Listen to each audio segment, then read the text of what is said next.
Hello, everybody. Welcome back to the channel. My name is Amit, and I'm here with Adam Bergen from Adam Bergen's Money Makers. He was on a podcast we did a couple of weeks ago with CodeStrap, talking all about Palantir, and you saw that clip where CodeStrap blew our mind. Adam was in the thumbnail, like, "Oh, I finally get it."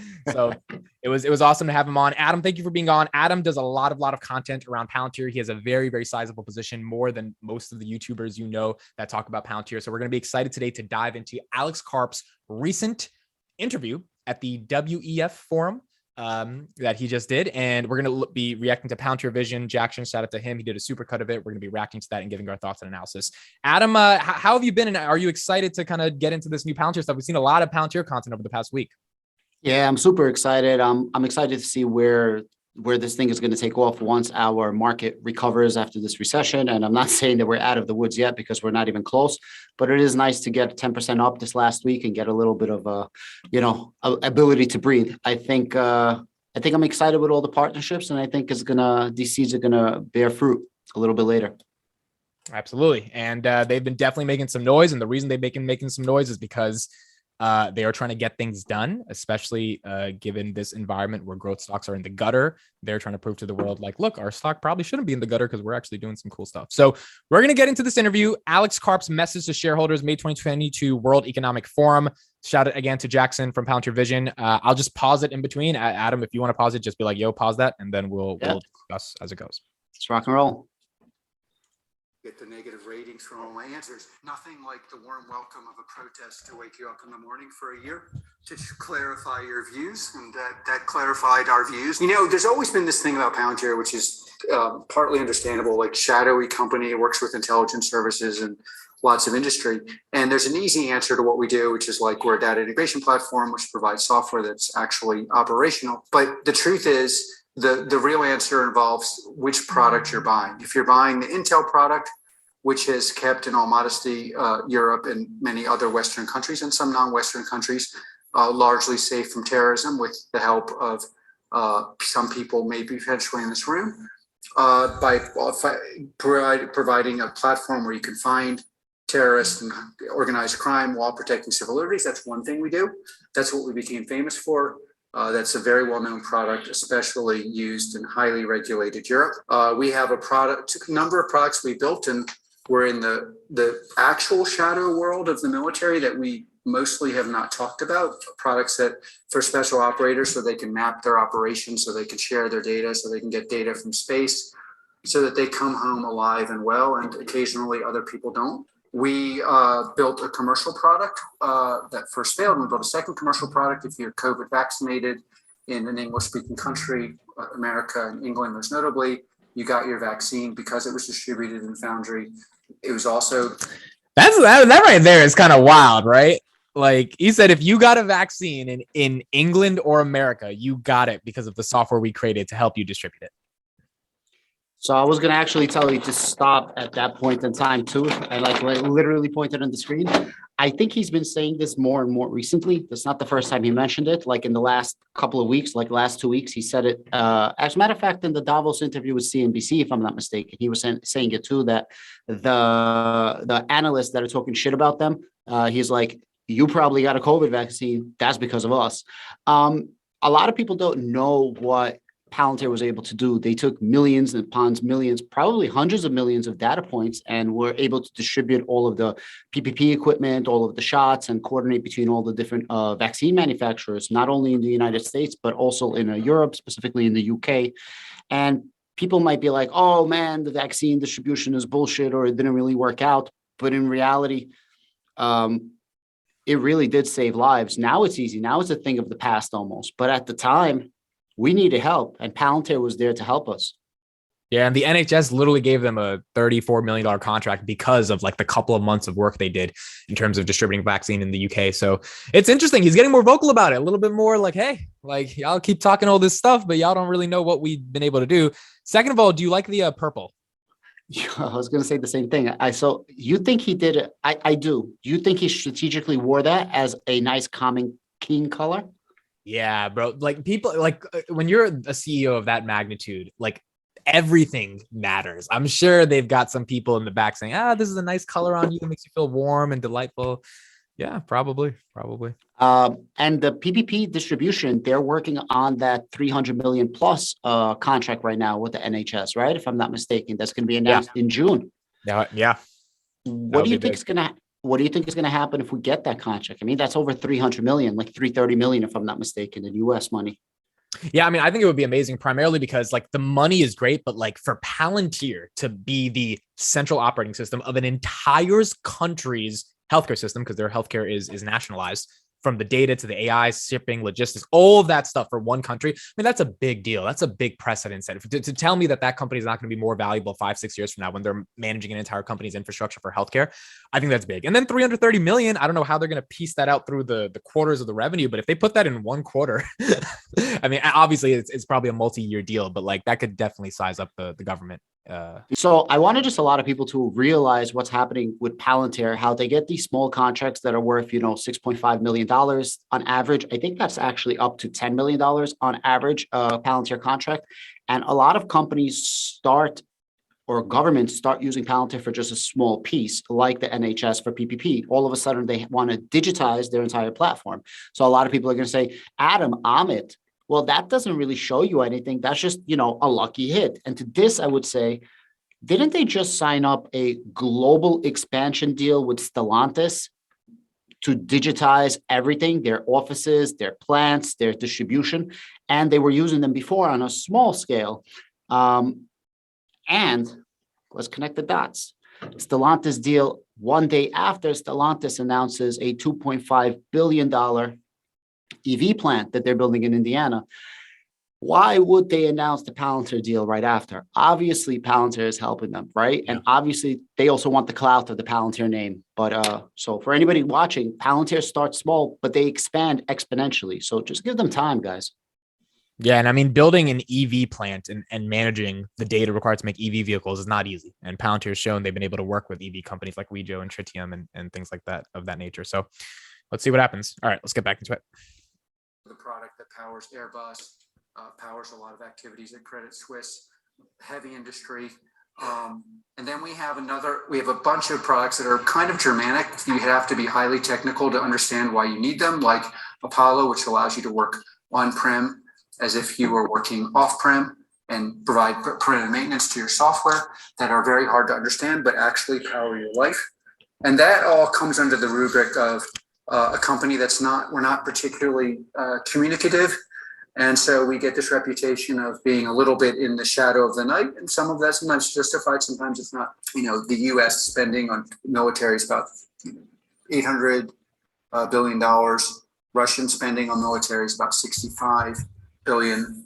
But I think China's, is roughly 300 billion. But people look at the American spend and wonder, could they do the same thing for much less money? And that, I think, has led people to really underestimate the value of what will actually happen if you have heroes, which are the most important component, relatively simple kinetic things that blow things up, and an ability to organize where those things go. And by the way, the other shift is people tend to think of offense, defense, but it's really unclear whether this is offense as defense or defense as offense, but it's very clear that the courageous kinetic plus software side of this is much, much more powerful than anyone would have realized. And I think that's just going to shape the way people, it also, by the way, means small countries can outperform big countries. It means that considerations of countries wanting to invade other countries will be very different in the future. Very similar reason it's very hard to. Any thoughts on that?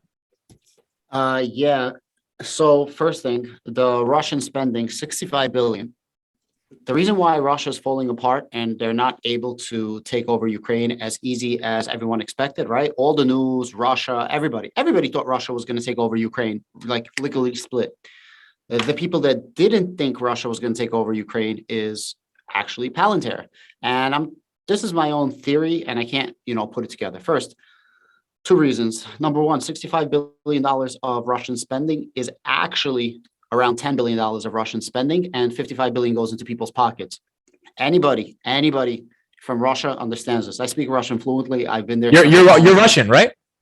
I was actually born in Israel, so I'm Okay. Jewish. But yeah, I'm Jewish with half Russian, half Ukrainian. So I'm very well positioned to talk about it. But yeah, I speak it fluently, and I've been there for a couple of times. That's why the Russian military is falling apart, because a lot of the money that's put into the country in general is put into people's pockets, with a very small number actually being put into the industry where it's supposed to be. So that's one. And two, Palantir preemptively was ready for Russia to attack. So it's so hard to explain what Palantir does, but they kind of have the satellites in the air and data on the ground, and they understand movements and things like that. So by a couple of aggressive movements, piecing together from this point to that point to that point, they're like, oh wow, Russia's going to attack in the next, let's say, 6 months or 12 months, whatever. And then preemptively, USA for the last 6 months or so was giving Ukraine tons and tons of different military equipment, right? Night vision, full body armors, Stinger missiles, Javelin missiles. And because they had this equipment preemptively, they were able to fight off the attack of Russia. And a lot of people are not realizing, they're like, oh, Palantir didn't predict it. They did. That's why Ukraine was so heavily prepared with armament and supplies, because Palantir helped them out. That's my point of view. What do you think about it? Yeah, I mean, like, I think it's a big deal, bro. I was just talking to Coach Rap yesterday, and I just put out a video where he said NATO will be begging for Palantir for this type of technology once they realize if what's going on in Russia, Ukraine is actually being aided by Palantir to mitigate some of those problems and to like use geospatial intelligence to find some of the tanks. If that's actually true, and that's not just pie in the sky, that's like legit, then this war, unfortunately, that had happened will accelerate the use of Palantir's technology, because Palantir's technology might stop the next one from happening. So Coach Rep said Palantir's $100 billion company on the government alone. And that like gets you excited, because it's like, damn, like if that's what he's talking about, all these different countries that are going to be ultimately using our software, and then you mix commercial into that, that's where you think like maybe they could be the Tesla of data. But obviously there's a lot of work to get there, but we'll see if it happens. I'll add to that. So remember how we were just talking about how Alex Karp is, just giving subliminal messages about, we're responsible for the PPP, the COVID and things like that. The nuclear war stuff he was talking about. Yep. And look how he keeps talking about defense will be offense and offense will be defense, and small countries will be able to take on larger countries. He's specifically talking about Ukraine right now fighting off Russia. Right. Defensively becoming offensive. What was defense? All of the Stinger missiles, all the Javelin missiles, they're not allowed to provide offensive weapon. They're only allowed to provide defensive help right now, because if they provide offensive, this is against the agreement, and that's going to be considered an act of war, right? He's specifically talking about to me, I can't put it together other than what's in my mind, but it doesn't make sense, Amit, what he's saying. Like he's hinting at everything right now. Right. No, it makes a lot of sense what he's hinting at. The question is like, are the governments of the world going to trust that Palantir is the software to ultimately help them? And I don't know what other company they would trust. But increased spending, right? Increased spending by NATO right now. So Germany increased spending twice. Germany is increasing 2% GDP, which is what Trump wanted. By the way, I'm just trying to say, I got to put it out there. And number two, Germany is putting in 100 billion euro into German defense to upgrade their entire army. Spain said that they're going to increase to 2% GDP. And as we know, Palantir has an office in Germany. Palantir is now going into Spain with hiring more people in Spain. They have like a central office in Spain, and they're moving their UK operation to the UK headquarters in the UK. It seems like they're going really strong into Europe, specifically in European Union and NATO countries. So, I mean, writing is on the wall, at least for me. All right, let's continue. Find terrorists without violating civil liberties. You have to be able to take apart the data and reconcatenate it and across systems that are not built to communicate, and when they are maybe communicate too much. So there's a huge heavy lifting piece that involves software here, and one of our products, Foundry, is ideally built for that. And obviously that's something that we all care about, and I think you'll see that we're increasingly involved in that space. Just being open and relatively honest about what one thinks is an act of courage nowadays. We've been doing this since inception. When we built PG, this is post 9/11, really no one cared about data protection. We spent an extra 2 years building data protection at the core of that product and all of our other civilian products, and then we've made hard choices. We haven't worked in certain countries ever. We didn't have to pull out of Russia, as an example. And we've made decisions to not work in certain countries where we could work, and You can say, well, that's easy. Well, tell your investor that you've just cut the addressable market from their perspective in half, while telling them you're not planning to go public, and then try to survive with the job. We have walked away from deployments. We were the first to speak out against a Muslim database in America, which presumably people somehow thought we would build. We were the first people, I believe. I didn't know that, bro. That makes sense. When Trump was doing the Muslim ban, that they probably were going to create a database of Muslims, which is kind of insane to me, obviously. Mad, super bad. Yeah, and Palantir would be the ideal candidate to do that. 1000%. It's data. It's a database. And I did not know that. That's the first thing I ever heard, that they walked away from that. Well, this goes hand in hand to what you're saying, and I know you talk about like the poetry of the company, and I'm quoting you bad, but the story of a company, right? And the beliefs of a company, they have beliefs, right? So they keep telling people, we're not stealing your data. We're not using your data for something bad. We want to help process data so that you have freedoms, so the countries can support your freedoms, not take away your freedoms. And a lot of people get it really, really twisted about this Muslim ban. Is it documented somewhere? Is there like an article about that? That Palantir walked away from it? Yeah. No, I probably not. I mean, we obviously know Trump in 2015 said he wanted to do that. But I don't know. This might be the first time Karp has ever publicly said that we walked away from it. I feel like the way he said it so casually, they've talked about it before. So maybe we can look that up. But yeah, I never knew that. Very, very good. Good on him. Good on him. To explain to Silicon Valley publicly, not over a cocktail party, that we were not going to support the parasitic nature of building companies. We were the first people to do that, speak with our feet. We left Silicon Valley. We did a DPO, which basically means I took a huge risk of becoming broke, which is my own risk, because if you do an IPO, they kind of give you a sum ahead of time. And then, I was on record warning my fellow progressive Trump was going to win. Well, first of all, ICE. Not everyone may know what ICE is. ICE is essentially ICE. I haven't heard him talk about ICE in a while. Let's hear this. Institution in America that is well known for being in customs or border control, although they do a lot of other things, which Palantir is used for, like stop human trafficking, prevent drugs from coming in America, like fentanyl. Almost all human trafficking in America is actually stopped by ICE, but they are responsible for the deportation of people in America who are undocumented. Our product is primarily not used for that, actually, although we also avoid kind of what I would call, white tooth Disneyland marketing. It is used primarily for deporting undocumented felons. People were correct to point out that while you're deporting undocumented felons, you may notice that people who are not felonious also get deported. And that's a real issue in America. Important to say in this context that that is actually not an issue in Europe.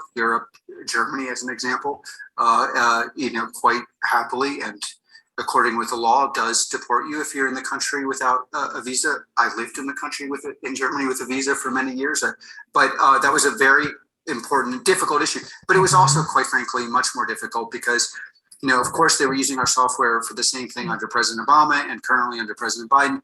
The real issue was people trusted that Trump would do the wrong thing.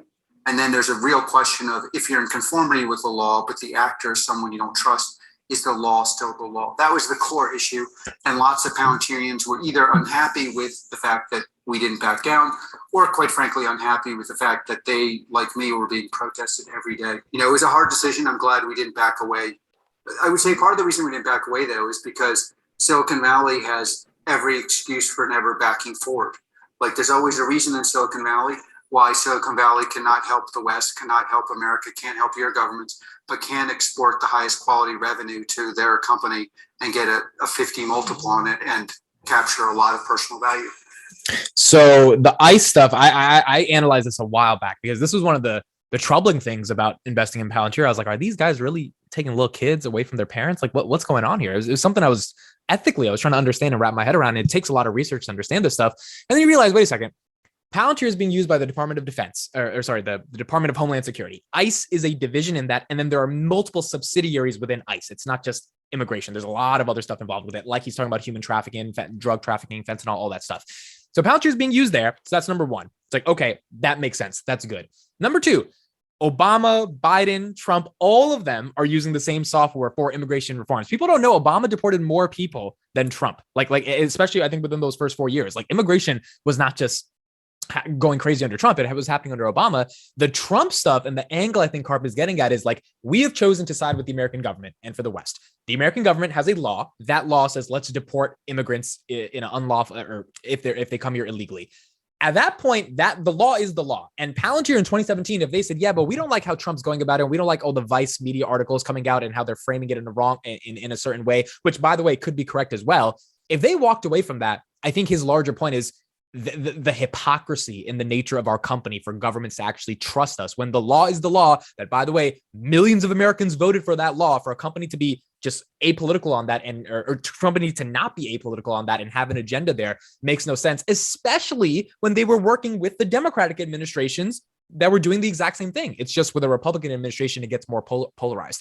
So I think he made the right choice by not getting rid of ICE. I mean, listen, he's taken a stand, and like you said, he can't be a hypocrite. It's either you are for America or you are not for America, and you got to uphold the law, right? Like, yeah. And I think at the end of the day, these laws are incredibly complex. There's a lot of nuance to them, but there's a lot of good that comes with a lot of the bad. And for America to not have an immigration system at all and to not have the software to protect them, that's his whole point about Google and all these other companies. Like, they don't care about that because they're way too big and they don't want the political backlash. He's like, we'll take the political backlash. We'll deal with it.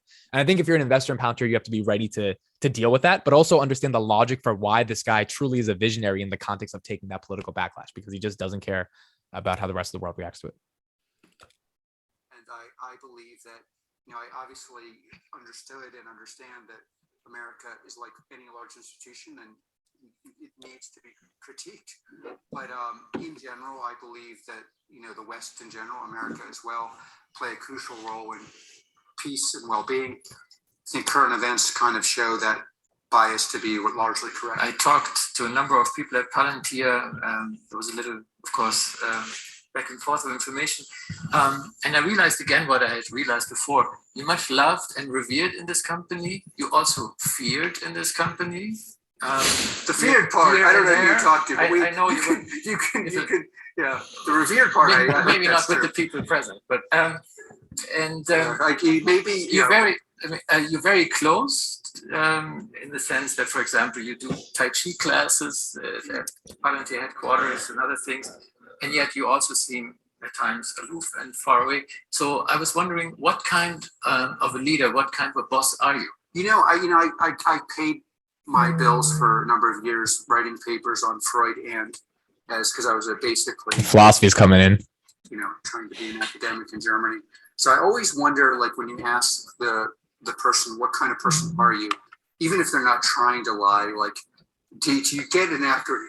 Are you definitely much more of an artist and then a normal human being, and certainly than a normal corporate leader? I think on the positive side, I have very, very strong opinions about people, and I'm willing to fight for them. It's sometimes hard to convince me, and a lot of the ideas I have look very crazy, and I sometimes will avoid where I think my crazy is right, trying to engage in dialogue. And I'd be much more trying to convince the person that the crazy thing will work. But I would say, my parents, very super high IQ and also kind of very like Palantirians. And I think it's like this Sisyphusian thing where you go back to the problem you had as a child. Like, how do you get your parents to be successful? So I have this very deep relationship with Palantirians, but it is probably more about getting us to be successful despite our talent. Palantir still hasn't turned out a profit. We heard that probably this year.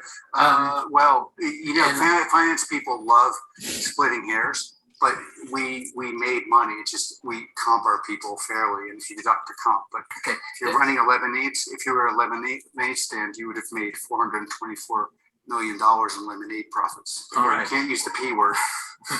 Okay. It takes 5 years. Well, I get that, but it's like you also didn't make the money, right? Like, you had the stock-based comp, so it's like, I think the point he's trying to get at there is like, it's not like we're burning through cash or anything. His argument is just like, we got to keep the right talent, right? So as far as I see it, it goes like research and development, right? You want to have the best developers, you want to have the best talent. Maybe I'm using the word wrong, but you understand where I'm getting with this. So he needs to reinvest the funds. But yes, money is coming in to Palantir, but we don't have the money. That's a fact at the end of the day. But it is inflowing. So Right. The philosophy stuff, it's just, I always just love listening to him speak. There's always that, this aura about him. And yeah, I guess at the end of the day, he's like, I have strong opinions and I stand by them. For us to build one of our core products. So it took 5 years to build PG, it took 5 years, all these products I mentioned. It takes a long time with big enterprises. So, build product is 5 years. Maybe you begin selling it year 4, full productization is year 5. We have a number of products. We work a very complex business. But yes, I think the duration on building enterprise is very different. I do happen to believe that because the duration is long, the longevity is even longer. These are very, very complicated enterprise software products we're building. And even if you are, the best in the world at it, you're going to take 3 years to get them so you can ship them, and another year and a half before they're fully productized. And we have 5 products. I'm certainly in the intellectual tradition of the left. What is that? The intellectual tradition of the left is, first of all, a tradition that believes in quantifying things, does believe that we should decrease violence, believes that workers should participate in the means of production, means that people should participate, which in my view means that you have some participation in the economy, an ability to participate in all areas of society, and should be able to prove themselves and do well like everyone else. Now, if you define leftist as something which arguably is not leftist, yeah, sure, you could argue I'm not a leftist, but then I would say historically, if you look at what left of center has meant intellectually, I'm pretty squarely on the left. Of course, there is, historically 40 to 50% of our revenue comes from outside of America. And in America, I'm definitively a leftist. In say Germany or Switzerland, I probably would be kind of center right.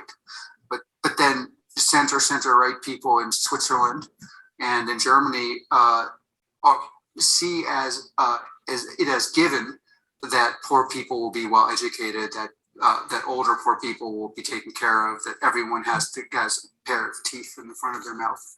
I do believe that we still count as communists in Texas. If you're a leftist, of course, you teamed up to found Palantir, among other people, with a rightist, which is Peter Thiel. Is this clash of political views a problem? Well, we've been fighting about politics since we met at Stanford.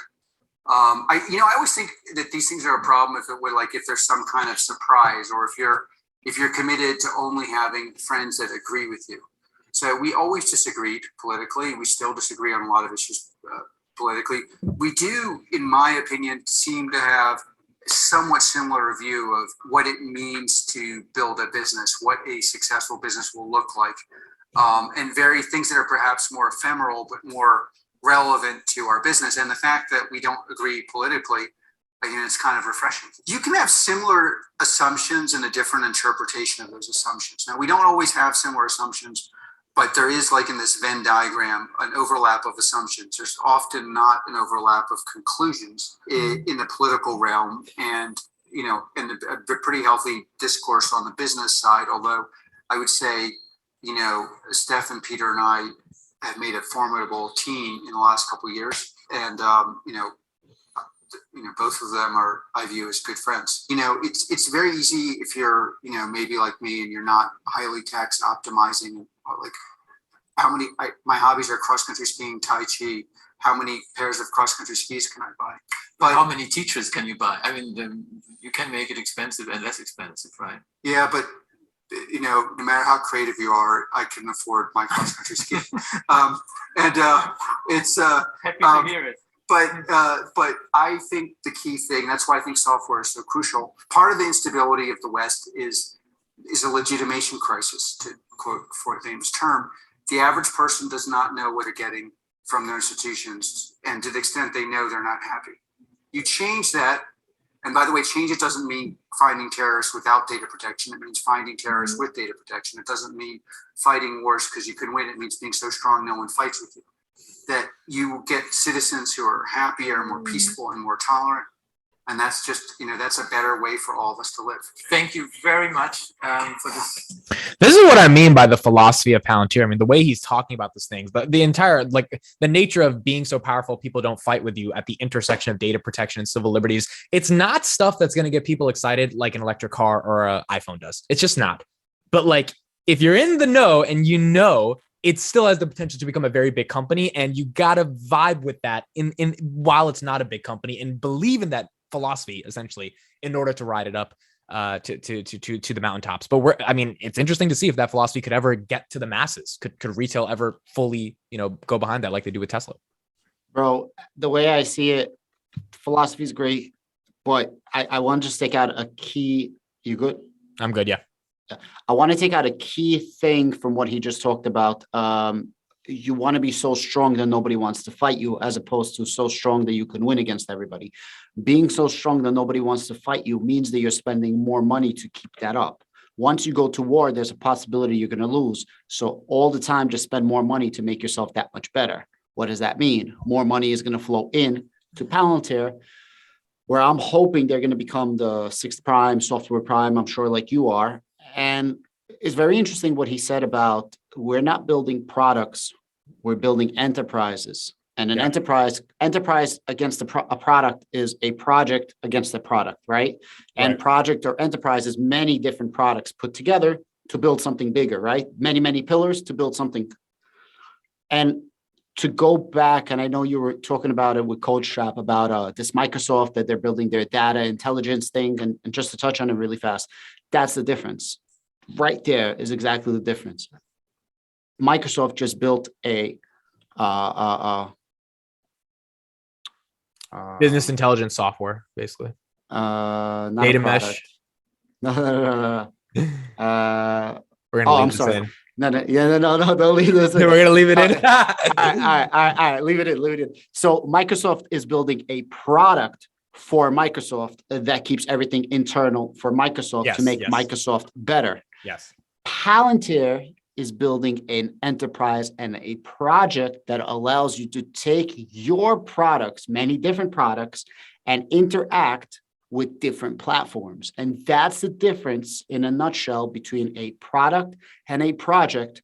Microsoft and Palantir, both are good in their own right. And of course, I'm not diminishing Microsoft. I'm just diminishing them in this one product that people are calling Palantir killer, or Palantir doesn't stand a chance. No. And that's the reason why. One's a product and one's a project. I agree. And ultimately, if that platform takes off, then there's a big upside potential there. Last thing, how did you feel about the Peter Thiel comments? I think it was kind of refreshing for him to be like, yeah, we disagree, but like we are still going to build a big company. I feel like that's cool. Yeah, yin and yang, basically like you and Tom Nash, right? Like you can't, it was the funniest thing. Tom Nash is like, give me somebody that has under 20,000 subs. And there's a girl you always go back and forth with, tit for tat, on Twitter. And she goes like, Amit. And he's like, God couldn't help Amit. Or something like that. Yeah, I died. But yeah, for sure, 100%. I like this interview. There's a lot of things that were said that a lot of people are not going to catch. Thankfully, we were able to do a video on it. And I'm so glad. I'm glad that you were able to do the video with me. I thank you so much for taking your time. And I think it was a great interview. And I think there's a lot of information to be taken from what was said. Yeah, I agree 100%. And we love analyzing this stuff. We love going deep into it. And we love understanding how the leadership of this company thinks about the future of the company. Thank you so much, Adam, for being on. Adam Bergman, Moneymakers. Thank you, in the Ahmed. description. Definitely check him out. And check out his Palantir analysis, Palantir content. And thank you for being on. I will see you. Bro. We'll probably do many more of these in the future. So I'll see you later. Yo, let me know when you're ready to do a crypto one. I've been seeing a lot of your crypto videos. I don't know what you're talking about. Yeah, I got to get educated on it, but Bro, I'm excited. I would love to take some time, and when you're ready to expand past the Palantir and you want to talk about crypto, I'm your first crypto interview. There's this word that you're number 3 on. I'm usually At least on my search. You're number 3. You didn't get 1 or 2. You're number 3 on this one. So, but that video, if you look at it, is 2 days old. So I'm always, that's true. Out of the top 5, I'm always going to be. And if you go a little bit lower, you're going to see 2 more of my videos in like top 10. So I'm always like 1, 3, and 5, or that's like true. 2. There you are. Right? You're the next one. Yep. So I go for bat. That's my baby. But that's my Palantir of crypto. But thank you so much, man. Have a great day. I appreciate you. Have a Thank good you, one. man. Keep hustling, brother. All right. Talk to you later. Bye-bye. Bye bye.